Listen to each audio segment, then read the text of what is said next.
Hey guys, I'm Sage Valentine, and I'm back here to review another episode of AMC's The Walking Dead Season 7. This time it's all about Episode 8. So let me know what you guys thought about the episode and the mid-season finale and the season as a whole, meaning the first half.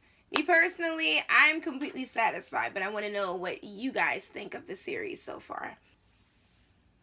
Now, in regards to this episode, Maggie is one popular lady, and Gregory's not happy about that. Am I surprised? No, and you guys shouldn't be either. Whether you read the comic book or not, it is clear that Maggie will become the leader of the Hilltop. What does that mean for Gregory? Just watch his story arc unfold. That's all I'm going to say. But he was being super nasty to Maggie because of the fact that all these people love her and they want her to be a leader. And then he tried to rub salt in the wound by bringing an apple. And I guess he was about to eat it in front of her until Eduardo basically told him, dude, she's pregnant. Give her that apple. So he had to give it to her while making an angry face.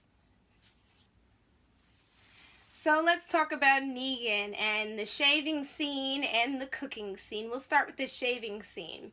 Remember in season 5 when Rick and the crew arrived at Alexandria and Rick was still a little wild and feral and Murder Rick. I mean, Murder Rick hasn't gone away, but it has kind of calmed down a little bit more now that he knows that the family as a whole is a little bit safer behind walls. So once he shaved away his whiskers, he kind of calmed down. Whereas with Negan, once he shaved away his salt and pepper beard, there went the rest of what little bit of sanity and humanity he had left. So I do like the kind of sort of comparison with those two scenes that I made. On top of the fact that the entire domesticated scene of Negan cooking and tasting the spaghetti sauce, and then you see Carl sitting up there or standing there at the counter basically making biscuits by hand, and Negan tries to normalize the scene by trying to get Carl to try the spaghetti sauce, and Carl was like, dude, like, I'm not touching that. Like, get that away from me. And then you kind of like, or they cut to a scene whereas poor Olivia has to go out and get the lemonade mix. I guess because Negan has a thing for scotch on top of a thing for lemonade. So we see Olivia talking to Tara, and it's a really emotional scene because we find out that the brand of lemonade mix that Tara gives Olivia was the kind that, and God rest her soul, Denise liked. So Olivia is already emotional, and then she takes the lemonade and she kind of does like a comforting type gesture to Tara, and Tara offers to take her place by being in that house with Negan, and Olivia said, no, I promised that I would watch out for Judith, and that's exactly what the hell I'm going to do. So that entire scene of Carl, Judith, Olivia, and Negan waiting for Rick to come home was creepy, and I'm sure that if Rick had arrived at the time while they were seated at the dining room table, Rick would have calmly handled it, but inside he would have just been screaming. I know it. So after a while, Negan's like, screw this, I'm hungry, we're not waiting anymore. So we see this scene where this savior chick is trying to holler at Spencer, and I'm rolling my eyes like, this chick has bad taste. No shade to the actor. Austin is a nice looking guy. But the character, in my opinion, he's so annoying. Like, ugh. And honestly, like, Spencer in this scene comes across as the type, in fact, not even in this scene, in the episode, he comes across as the type of person that's trying to, quote, get in where they fit in, meaning trying to get good with these people who are terrorizing his fellow Alexandrians, but he's trying to elevate himself just a little bit. And I didn't like how that savior chick was talking to Eugene. That was so mean. Now, we get to the scene with Carol, and Carol is all by herself. She's reading and eating pomegranate seeds. Morgan drops something off and he's going to leave, but she calls him back. And Carol tells Morgan, listen, I don't want anybody around, okay? And by he, I mean Ezekiel. Now, as far as Rick and Aaron's scene of crossing the water in the boat with the bullet holes, I was just sitting there on the edge of my seat like, let these two make it. And when the walkers started attacking, I'm like, oh, crap. And then when poor Aaron got snatched out the boat, I'm like, no, this can't be the end of Aaron. This show is following the comic books. He is still alive. Like, no, you can't do this. When he popped up and he said, I'm okay. I was happy. And when he and Rick made it to the houseboat, I was like, all right, things are okay. And then you realize that Rick and Aaron found supplies. They found guns, but there's no ammunition in these guns. No bullets. So they find, I think it was Aaron who found a note that said, you win but you still lose, and the note has a hand with the middle finger up. So Rick is talking to Aaron, and he said he doesn't blame Aaron if he doesn't agree with the new savior system. I think he mentioned something about how Michonne is not cool with it, and Aaron understands why she's not cool with it. But Aaron knows that what they are doing out there scavenging for stuff for the saviors is keeping the people at Alexandria alive. And he said, we take what they give us so that we can live. Now, at the end of that scene, you see a pair of boots. All right. And I'm trying to figure out at that point, I'm like, is that the dude who houseboat they're at? Like, who is this person? It didn't occur to me at first who it was until the second appearance, but I'll get to that later. So Daryl escapes the room and something happens, some glass bottles fall, and that's the diversion that Daryl needs to slip right into the nearest room. And when he does, he starts eating peanut butter straight out of the jar. He changes his clothes. He kicks over some stuff, and then at some point in the scene, he's looking at some figurines and what looks like a house on a hill or something. Michonne attempts to have a conversation with that savior chick. I believe her name is Isabel. And it doesn't work. The girl's not talking, so Michonne starts talking, and she says she's not going to kill Negan today, but she needs to find a way that we win. I assume she's talking about herself and the Alexandrians and the Hilltop people, because she wants to change how this situation ends for her. Now, Maggie is super hungry, being that she's pregnant, and when Sasha comes with apple pie, she's super happy. She's basically eating the pie out of the pie tin or off the plate, and then she goes off to get milk. So Enid knows that Sasha is lying to Maggie about Jesus leaving, and she knows that Sasha wants to kill Negan, but Sasha doesn't want Enid involved, and she doesn't want Maggie involved. She wants to keep both of them safe. And on a side note, I get the feeling that Sasha may end up with Holly's death, but if she doesn't, then it will more than likely go to, say, Rosita. And some people will say, well, you know, Rosita has a storyline and da-da-da-da-da. I'm like, yeah, she does in the comics. However, quite a few characters have been given storylines that other characters had in the comics, so you never know. Anything could happen. I haven't read any of the spoilers for season 7B, so I have no idea. Everything that I know comes straight from the comic books. So Richard is this dude who, if you remember, back in episode 2, he kind of mouthed off to a savior named Garth, and I think that's his name, either Garth or Gavin, one of the two, and the dude said, if you guys mess up at the kingdom, we got to come back. We're taking him out first. Anyway, he comes to Carol and Morgan, and he wants Carol to help him convince Ezekiel of something. And we're trying to figure out what the hell he's talking about. He explains that the kingdom made a deal with the saviors. And seeing as Ezekiel is a non-violent person, the deal is that the saviors will come outside of the kingdom to collect the supplies and such, and they will never enter the kingdom. But Richard believes, as many people probably also agree, that one day this deal will fall through. And one day the kingdom will fall, and he knows that the saviors can't be trusted. And he wants Carol and Morgan to help convince Ezekiel to attack the saviors. They need to strike first. He talks about how he had a family once.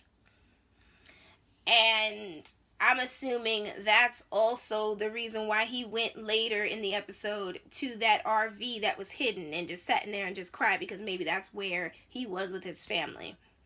But I think that the idea he has is on the right track. But I also agree that there should be an alliance, meaning, as it happens in the comic books, the kingdom getting together with the hilltop in Alexandria, and then they attack the saviors because there's strength in numbers. So the scene with Father Gabriel and Rosita, I really did like that scene because Father Gabriel tried his best to talk some sense into Rosita and let her know that she is needed and that she shouldn't go off and do something stupid like try to kill Negan because of the repercussions and the possibility that she could die, despite the fact that Rosita's like, listen, I've resigned myself to the idea of dying, and I will be okay with that so long as Negan goes first. And she reveals how lonely she feels. She talks about how everybody else has a place. Everybody has someone to, I assume, motivate them to fight. And she seems like she has no one, which isn't true. And Father Gabriel tries to tell her that it's not true. You are needed. And he tells her that the group will win against the saviors and Negan. They just have to wait for the right moment. And he begs her not to go through with her plan because the group needs her. And he also says to her, it shouldn't have been you dying. It shouldn't have been anybody dying. And this is why I love Father Gabriel, because he has become the voice of reason. Unfortunately, we all know what happens to the voice of reason when it comes to The Walking Dead. They always end up dying. And by pretty soon, I mean after they say something wise and impactful. So in the continuation of the scene where Richard is talking to Morgan and to Carol, he tells them that the element of surprise is our only hope in this attack, possible one, against the saviors. But we need to attack first. He says that Carol might not have been in fights, and Morgan's just like, yeah, she has. That is one of 2 times when characters made a mistake in judging a book by its cover. The second time got somebody killed, and I'm talking about Spencer, but we'll chat about that when I get to that point. Carol says she doesn't want any part of this, and Morgan doesn't either, and he says that he took a life to save a life. And Richard gets upset, and he says when the people, the saviors, turn, that blood will be on our hands, or it will be on yours, meaning Carol and Morgan's. And then he makes a comment about, well, maybe you guys are used to that. And then he leaves.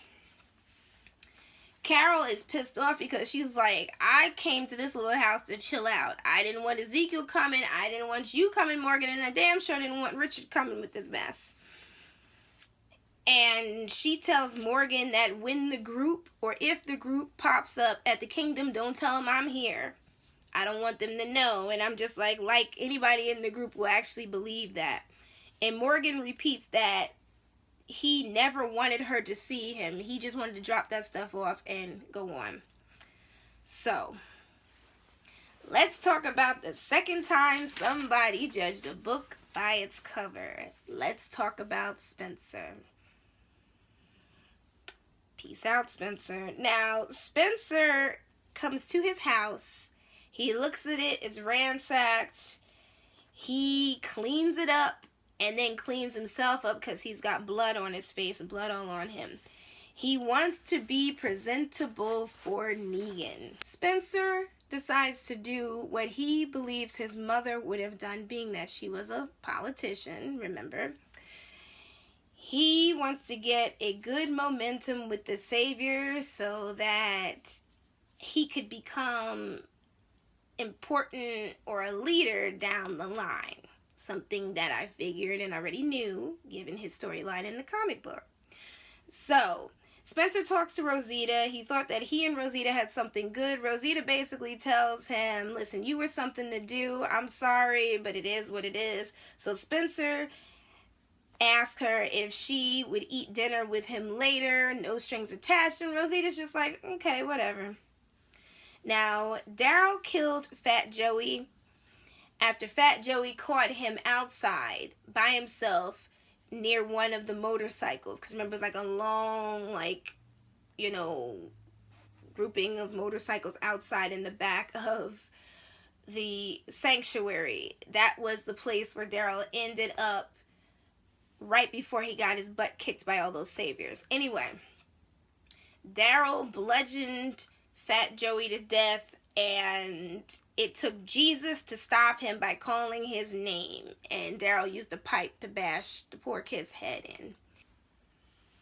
Well, yours truly read a blog post on Facebook all about Daryl's big mistake in killing Fat Joey, and I am still speechless after reading that article. Just to paraphrase what I read, Fat Joey was revealed in episode 7 to be brilliant in creating this idea to set a bunch of traps with explosives to divert the walkers and to keep down the herds. Because remember, in season 6, Alexandria dealt with that massive herd that kind of sort of took down one of the walls, and it was just a complete nuisance.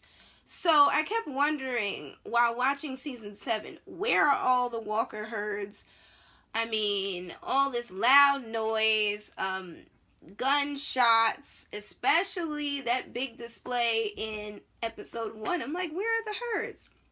And then while watching episode 7 for the 3rd time, I remember hearing those two saviors that had the truck that Carl and Jesus were hiding in. They were talking about how Fat Joey set these traps using the RPG from Alexandria and a few explosives. So now that Fat Joey is dead, that's the end of that idea. So just to sum it up, when Mark was messing around with Amber, he skipped out on work, and his position was a part of Fat Joey's crew, and the trap that he was supposed to be working on with the rest of the crew failed.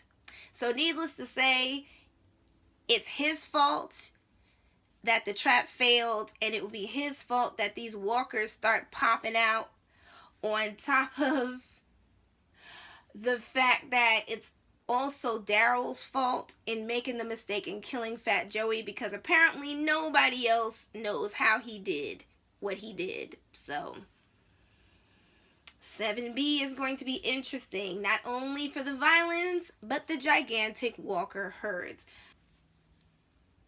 And just to get back to the review, Daryl and Jesus escape. Michonne ends up having to kill the savior girl, and she destroys the car and has to head home. Pretty much all of the instructions that the girl gave her, because the girl seemed like, you can kill me, I really don't care, I'm just sick of this life that I'm living. Because she really didn't fight for her life, to be honest. Alright, so Rick returns to Alexandria and suddenly realizes that the saviors are there, and the scary looking one who opens up the gate, he informs Rick that Negan's waiting for him. Spencer and Negan are sitting on Rick's front porch, and they're drinking beers and they're chatting, and Negan starts talking about wanting to play pool, and Spencer tells him, well, there's a pool table in the garage across from here. Okay. So the saviors check out the stuff that Rick and Aaron brought from the, houseboat. And the female savior finds that note, the one that the person left with the middle finger up. Needless to say, poor Aaron gets his behind kicked, my poor baby. I can't stand David. David the savior, I really don't like him. So Spencer and Negan are playing pool, and I'm just like, all right. This is when I realized that Negan is about 2 steps away from killing Spencer.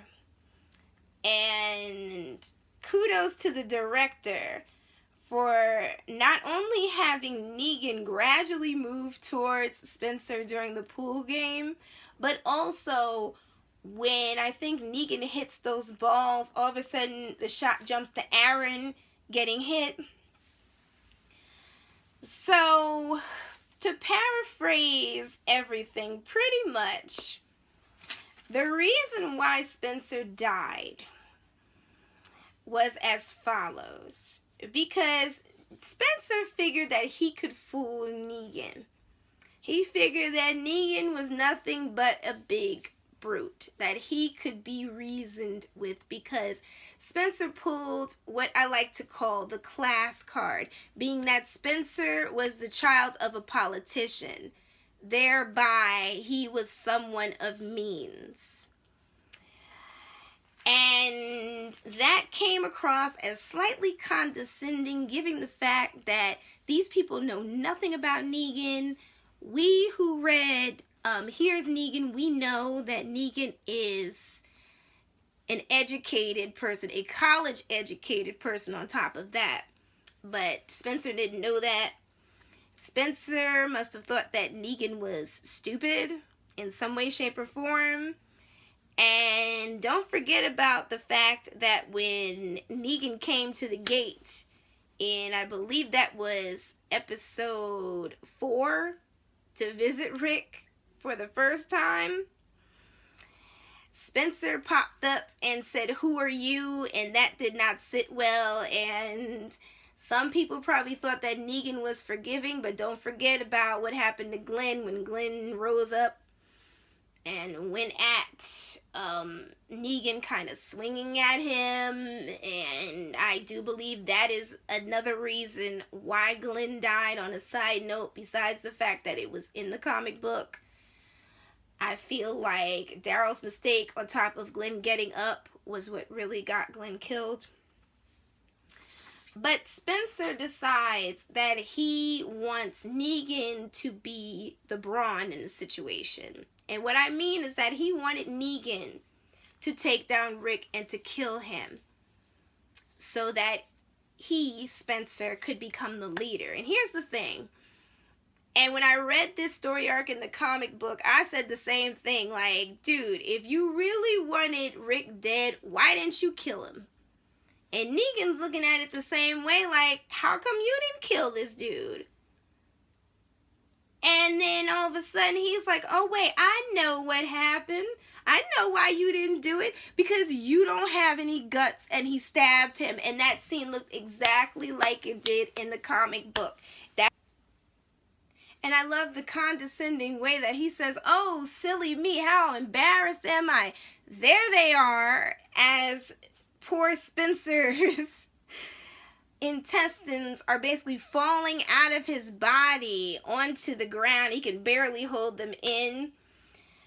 And kudos to the director for giving us Rosita's point of view as she raises her gun and fires that shot at the worst time ever.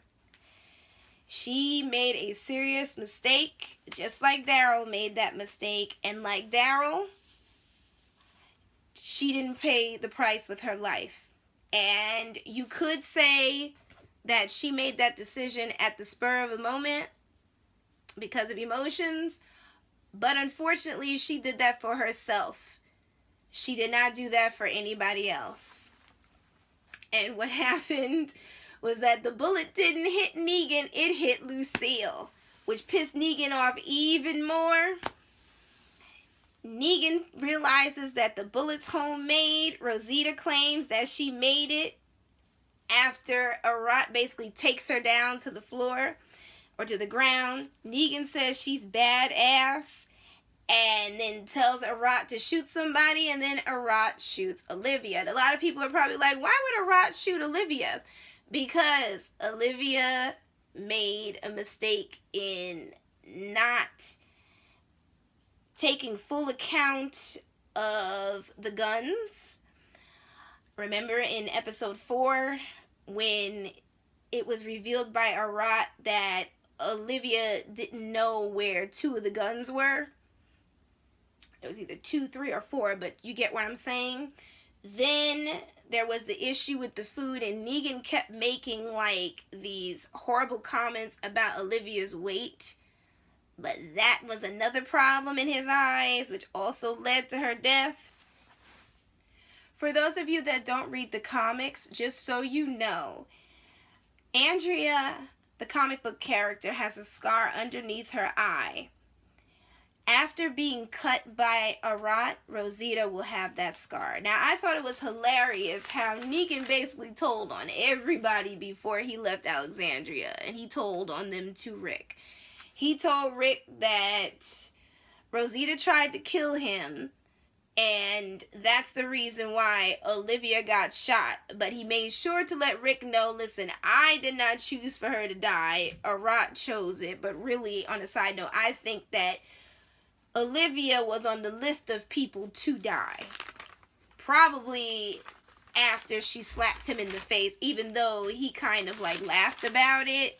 Remember what I said in the beginning of this season? You gotta watch his eyes.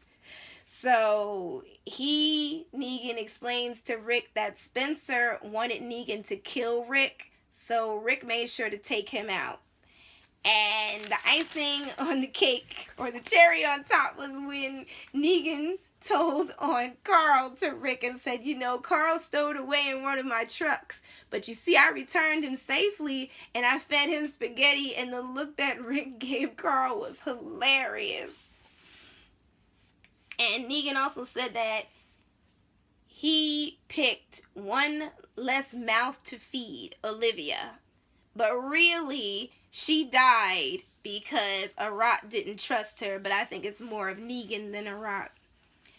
So Negan refuses to leave until he finds out who made that bullet that Rosita fired at him, and Eugene reveals that he did it. So Negan, after asking Lucille for strength, and yes, that does happen in the comic book, he takes Eugene and the stuff that Rick brought him that's at the gate, but he also tells Rick, you are on thin ice, and what you gave me is not enough. You're going to have to get more stuff.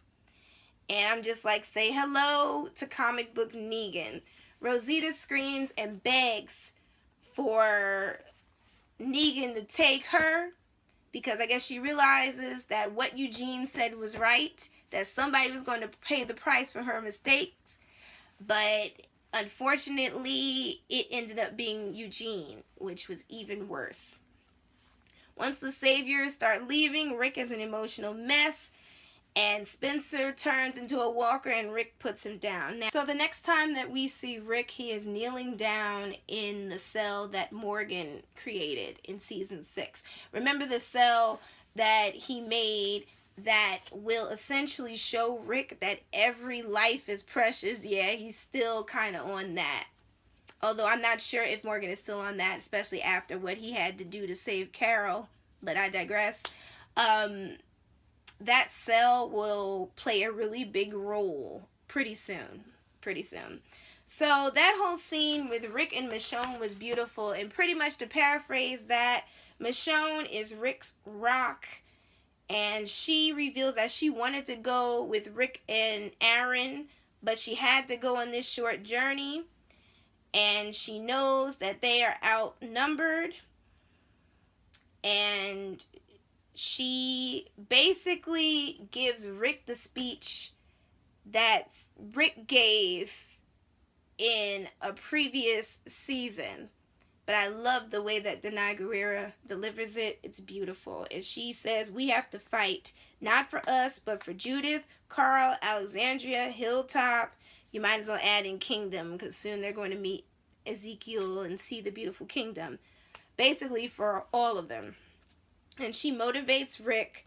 She says, we need to find a way to beat Negan and the Saviors, but only if she and Rick are together and they do this. And then they kiss, and that whole moment was just sweet. It was beautiful. Wonderful Raccoon moment. Whether you ship it or not, it was something that Rick needed. He needed a hug and a kiss because he looked like he was seriously about to have a nervous breakdown when he came back and saw the Saviors and saw what Negan had done. Thank you to the writers for not only giving us that beautiful, motivating scene with Rick and Michonne and the Raccoon kiss and all of that splendor, but also for giving us that beautiful reunion between Enid, Sasha, Jesus, Maggie, Rick, Carl, Tara, Rosita, Daryl, everyone that was present in that scene. It was beautiful. Rick finds out that Maggie was okay and he tells her, you were right from the start. You told us to get ready and fight. He wasn't ready to listen then, but he is now. As soon as Rick sees Daryl, they hug, and it reminds me of that hug that Daryl shared with Carol in the season 5 premiere. Everyone hugs, and it's just beautiful. Daryl hands Rick back his gun that Joey had, which means Murder Rick is back. He's definitely back.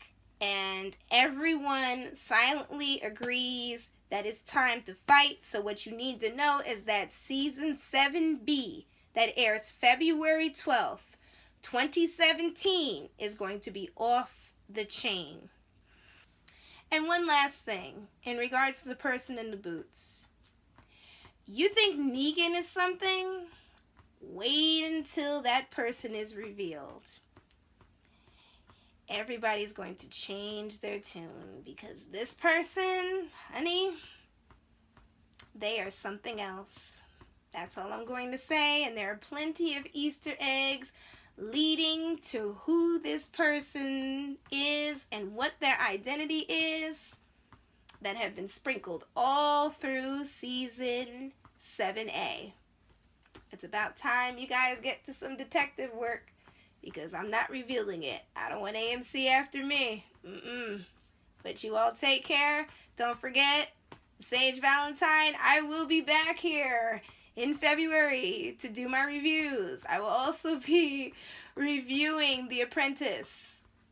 And I will possibly be reviewing Emerald City, a new show on NBC.